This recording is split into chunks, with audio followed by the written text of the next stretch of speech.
Hello, my name is Jenna Collins. I'm the Associate Director at the Douglas County Historical Society, and today I'm going to talk to you about some stories and objects we have in the collection from World War II. The first object and soldier I'm going to talk about is Norman Henning. He was born near Miltona in 1924 and enlisted in the Army in 1943. His brothers, Melvin and Lloyd, were in the Army as well. We have a scrapbook of Norman, which shows his time in the 11th Airborne Division, known as the Angels, a parachute infantry regiment. Norman and his fellow soldiers leapt from planes and parachuted into difficult-to-reach war zones. The 11th Airborne Division was one of the first U.S. airborne divisions in World War II, established in 1943. Norman trained at Camp McCall in North Carolina. Training for the airborne troops was extremely difficult, including lengthy marches, simulated parachute landings from 250-foot towers, and practice jumps from transport aircraft.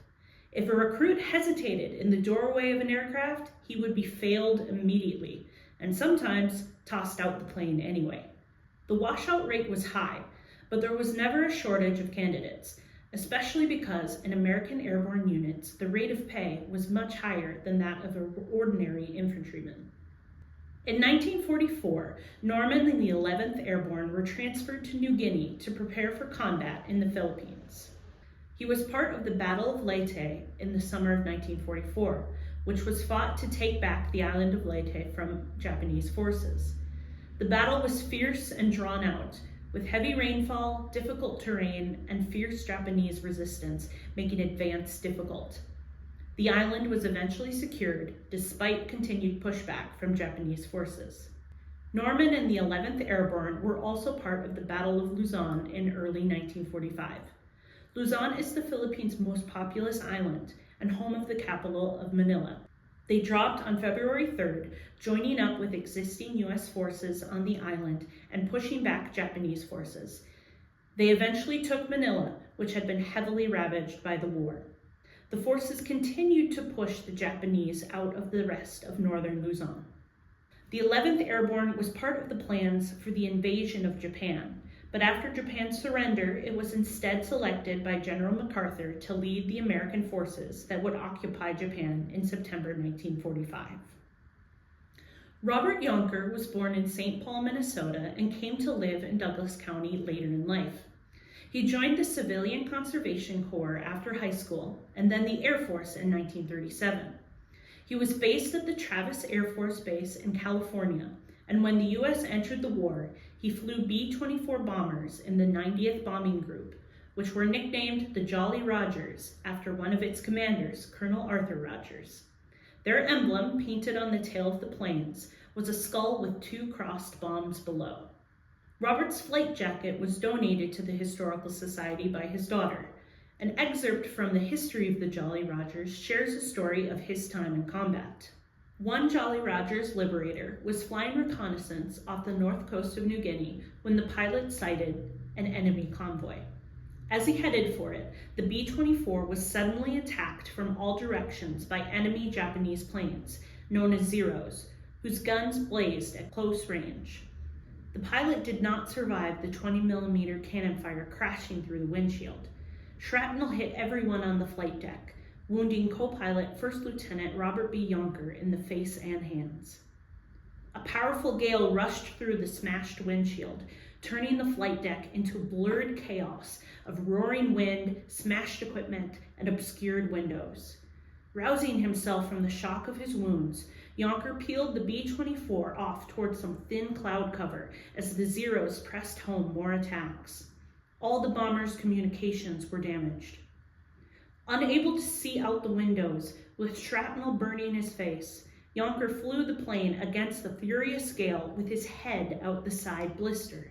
A Zero tried to attack the B-24's escape, but was shot down by the nose gunner. Yonker managed to hide the bomber in some clouds. As the bombardier helped staunch Yonker's wounds and the radio operator cleaned the windows, Yonker continued to fly the plane in a state of severe shock. He landed it safely, despite having a left rudder shot away. In addition to his Purple Heart, he he was awarded an Air Medal with 2 oak leaf clusters. On the home front, the people of Douglas County tried to do their part in the war efforts. World War II cost the United States $300 billion, with the federal budget rising from $9 billion in 1939 to $98 billion in 1945. How does the government pay for that? War bonds. War bonds were sold at 75% of face value. For example, a $25 bond sold for $18.75. They matured over 10 years. While the rate of return was below market value, bonds were considered a stable investment with the bonus of doing your patriotic duty and aiding the war effort. This advertisement is from the January 1943 Park Regent Echo, put up by the local Coca-Cola bottling company. It asks, "Are you buying your share in victory and in the good American way of life?"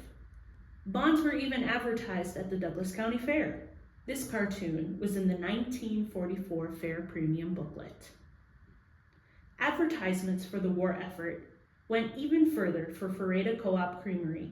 They rebranded to Victory Creamery with a red, white, and blue color scheme on their products.